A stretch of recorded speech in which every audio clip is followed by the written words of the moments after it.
Welcome to this daily PBJ devotional. Read Exodus 20, Job 38, and Proverbs 7 today. This devotional is about Proverbs 7.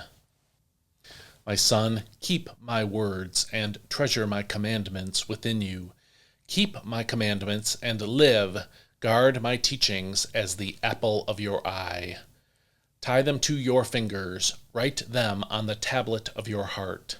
Say to wisdom, you are my sister, and call understanding your kinsman, that they may keep you from the adulteress, from the stranger with seductive words. For at the window of my house I looked through the lattice.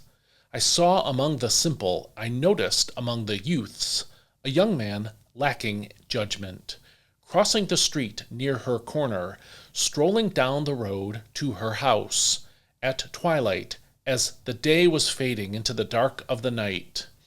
Then a woman came out to meet him, with the attire of a harlot and cunning of heart. She is loud and defiant. Her feet do not remain at home. Now in the street, now in the squares, she lurks at every corner. She seizes him and kisses him.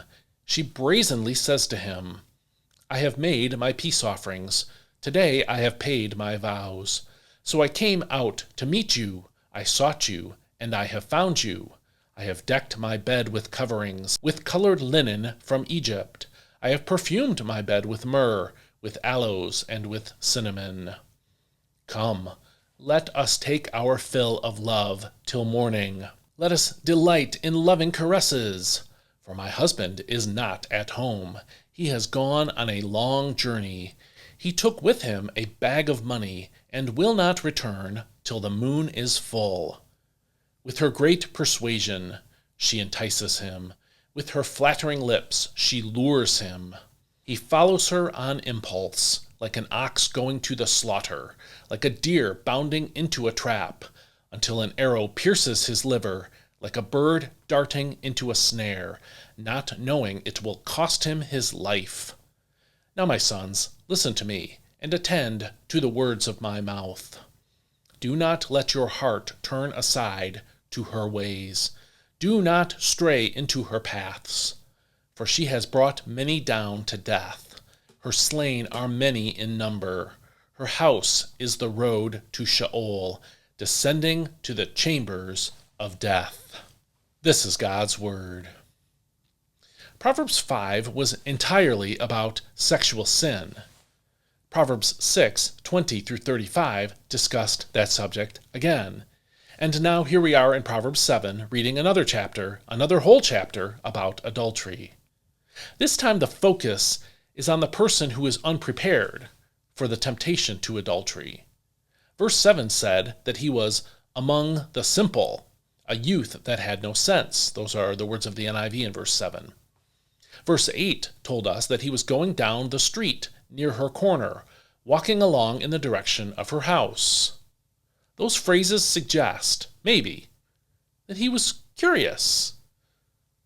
And so does verse 25, which says, do not let your heart turn to her ways or stray into her paths. He'd seen this woman before, maybe, and found her attractive. And so he went near her place just to see if he might by chance walk by her and get a better look. The tone of this chapter implies that he did not expect anything to happen, but she expected something to happen. Verses 10 through 20 described her approach to this sin. It says that she seduced him with persuasive words. Those are both from verse 21 in the NIV. Although Solomon described the price he paid for his adultery in verses 22 and 23 and verses 26 and 27, the focus of this chapter is on preparing you to be tempted without sinning. This is done by fortifying your mind and heart against temptation, according to verses 1 through 5 and verse 24, and being ready to say no when the temptation comes. Are you flirting with sexual sin?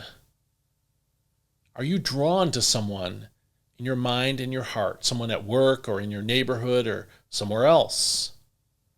Like the young man in our story, you might be unprepared for temptation. A wise person will understand just how much temptation is available out there and how deceitful our own hearts are. So listen to the warnings in this chapter. Learn how to spot the signs of someone who wants to sin with you. Then put that person at arm's length at all times. These things will help you resist temptation when it arrives in your life. If you found this devotional helpful, please go to my website, dailypbj.com/subscribe, and enter your email address there. Then every day for free, you'll receive an email from me containing the devotional for the day in audio, video, and written form, as well as a link to the daily Bible readings so you can read through the Bible and be in God's Word every day. Please consider becoming part of my financial support network so I can keep developing more content and reach more people with God's Word in this way. Please share this with someone who might be helped in their Christian life by it, and I'll see you next time. May God bless you. I hope you have a great day today.